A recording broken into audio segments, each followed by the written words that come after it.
For our last story, we wanted to tell you what is going on. Very disturbing events in the nation of Brazil, which, as a reminder, is the 6th largest country in the world in terms of population and the 2nd largest in the American hemisphere. It has a lot of influence on South America. It's worth paying attention to just because of that alone, but also because when it comes to the censorship regime that it has been aggressively implementing for several years, it is really the key test case for what the EU wants to do, followed by Canada and then the United States. We have been reporting for quite a while now on the censorship regime imposed by a single judge of the Supreme Court, Alexandre de Moraes.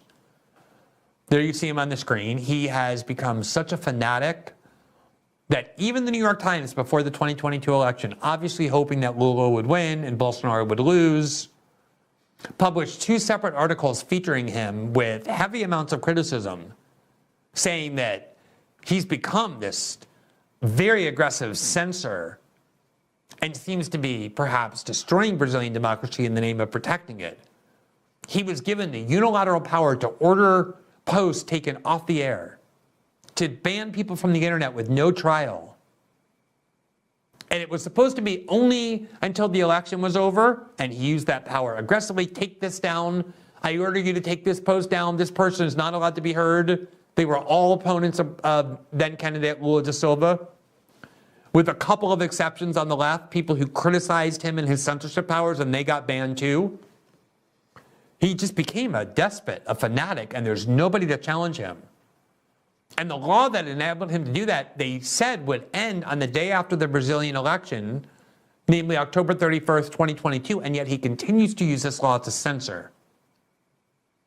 And the report that we did on January of 2023, we obtained a secret order that he had issued and sent to 6 different social media platforms, Facebook and Google and Twitter and Rumble and I believe TikTok and Telegram, ordering the removal of multiple political and media figures, including people elected to the Senate. The top vote getter in all of Brazil who got elected to the Congress is a young supporter of President Bolsonaro. And also the person who was the most influential podcaster in Brazil, the Joe Rogan of Brazil, whose name is Monark. 2 years ago, he had the top show on YouTube, millions and millions of views to every program. Everyone in Brazil who was of any influence was desperate to get on his show. The biggest politicians on left and right all went on because he had this gigantic audience like Rogan. And then one day, about a year and a half ago, he was arguing with a member of Congress about censorship in Brazil. And he said he believes the government has no role to play in prohibiting ideas or criminalizing any particular political parties. And she asked him, does that include the Nazi Party? And he said, yes, the Nazi Party or any other party should be allowed legally to exist. The government should not be able to ban ideas or political ideologies or parties. And as a result of his saying that, the Brazilian media united to lie about him and claim that he had endorsed Nazism. All over the world, there were international headlines following the Brazilian press saying Brazil's top podcaster defends Nazism and came out as a Nazi. When in fact, all he had done was oppose censorship of any party, including when asked the Nazi Party. If he's a Nazi for doing that, so is Noam Chomsky, so is the ACLU and the Jewish lawyers who work there, so is essentially everybody in the United States, which for the most part, at least until a few years ago, also believed that the government had no role to play in banning ideologies or political opinions or criminalizing particular political parties. But because of that, he was destroyed. He was kicked off YouTube, just banned from YouTube despite being one of their highest profile hosts. Nobody would go on his show any longer. His career and life were destroyed. He couldn't be anywhere. And so Rumble came in and offered him a contract and he was allowed to be on Rumble. He had his show there, but it was much reduced because Brazilians aren't really on Rumble. Rumble doesn't have a very big presence in Brazil. They don't know what Rumble is. And yet destroying him that way wasn't enough for the Supreme Court justice because Monarchy began really opposing censorship, questioning whether or not there was fraud in the 2022 election. And this judge, as part of this secret order that we reported on January of 2023, the order says this order shall be kept secret. We got a hold of it, we published it, because it was so shocking.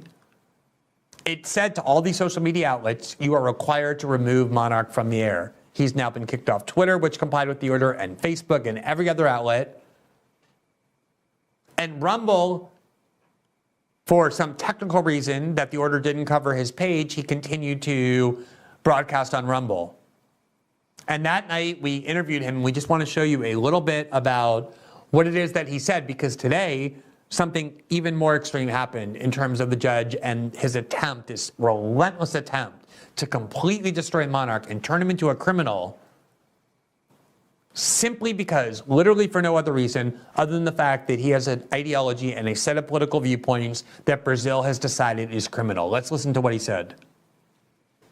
But you are on Rumble. You're also on other platforms like Telegram. You're on, I believe, Instagram. And so earlier today, one member of the Brazilian Supreme Court, Alexandre de Moraes, ordered those companies to ban you. Not specific posts of yours, but to prevent you from speaking on those platforms at all, to ban them and to turn over to him any registration data that you provided. When did you learn about this order, and what is it that you know about what the order is? I just learned about this. You actually was the guy that broke the news for me, so I don't have any access on the legal process included. My channel was censored a time ago, months ago, and in that process, I don't have access to any information. So I believe that in this new process, I will not have any information from the government and not an ability to defend myself. My lawyers cannot find any information that could help me to defend my case. I don't even know what I'm being accused of. This is very unusual. It's not the correct legal process. Yeah, I mean, that's what I wanted to ask you. So presumably, if you were being accused of breaking the rules of the platform, it would be the platform that would notify you, as has happened to many of us. You know, Twitter says, this post is in violation of our rules, so we're going to suspend you for 12 hours, or we need you to take from this post before you get back on.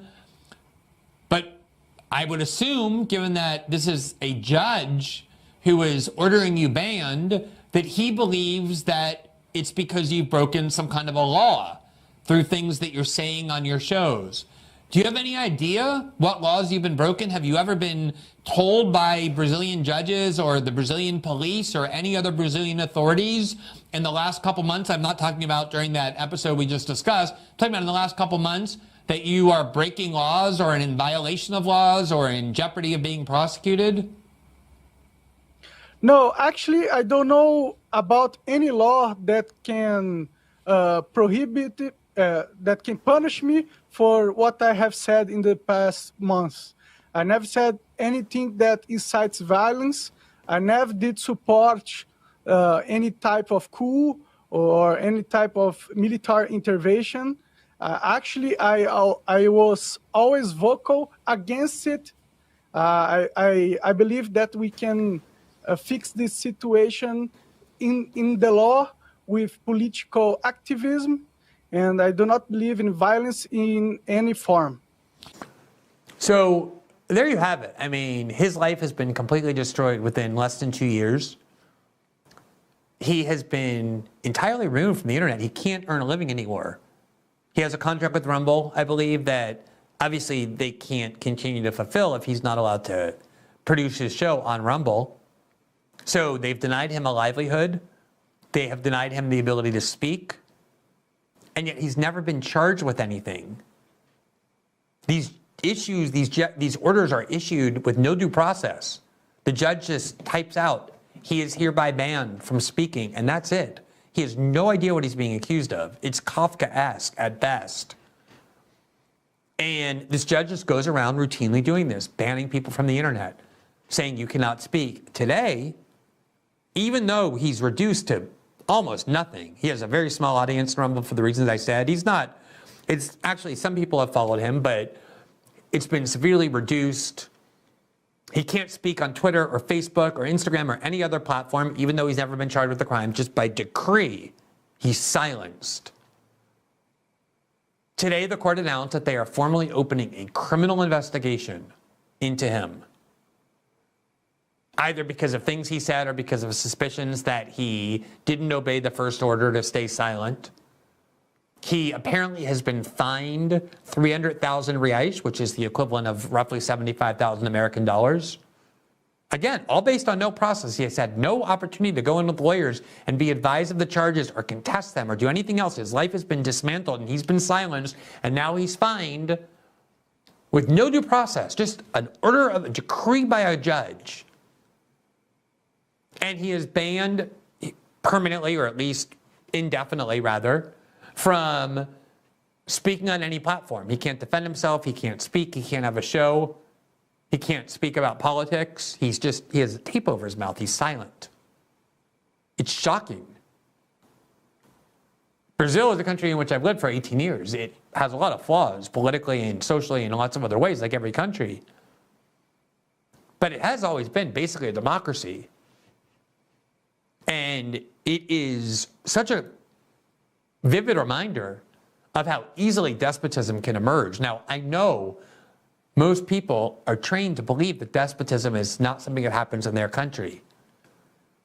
And especially when it's being done in the name of a cause that they really believe is righteous, like stopping Trump or stopping Bolsonaro and his movement, they're convinced they're fighting Nazis. There's a leading congressman who's a social media influencer who is one of Lula's most vocal supporters, who is advocating that Bolsonarismo, the movement behind Jair Bolsonaro, be treated like Nazism and be criminalized and outlawed, meaning half the country of Brazil would either be forced to remain silent about their political views or be turned into felons by expressing their support for Bolsonarismo, which would now be a crime. That is totalitarianism of fascism and despotism of the worst kind. And again, to watch how it can happen, just materialize so quickly and with so little opposition. And I say this because this is what's coming. That is what these indictments are about. It's an attempt to criminalize disinformation. They're formalizing this notion that the state has the ability to determine truth and falsity and to make it a crime to say things the state regards as false. That is what this entire industry is for and what this entire movement is about. And you routinely have Brazilian judges and politicians and academics, all of whom, of course, support this, who go to conferences in Paris and Berlin and London and Amsterdam. They get these nice trips because Europe is very interested in what's happening in Brazil when it comes to how they're censoring the internet, because they want to see how far they can go without public pushback. And the reason they're getting away with it is because this judge is such a fanatic that people fear him. I think I've said before, in my 20 years or so working as a journalist, I've never once had the thought in my head, not when I was publishing the Snowden reporting, not when I was doing the reporting in Brazil. I obviously knew the risk and fears, but I never had this idea that maybe I shouldn't do this. Criticizing this judge, every time I go to do it, there's that thought in the back of my head that, you know what, maybe this is not worth it. Obviously, at the end of the day, I disregard it because you have to. I'm not going to live that way. And I wouldn't be a journalist if I caved in or succumbed to those concerns.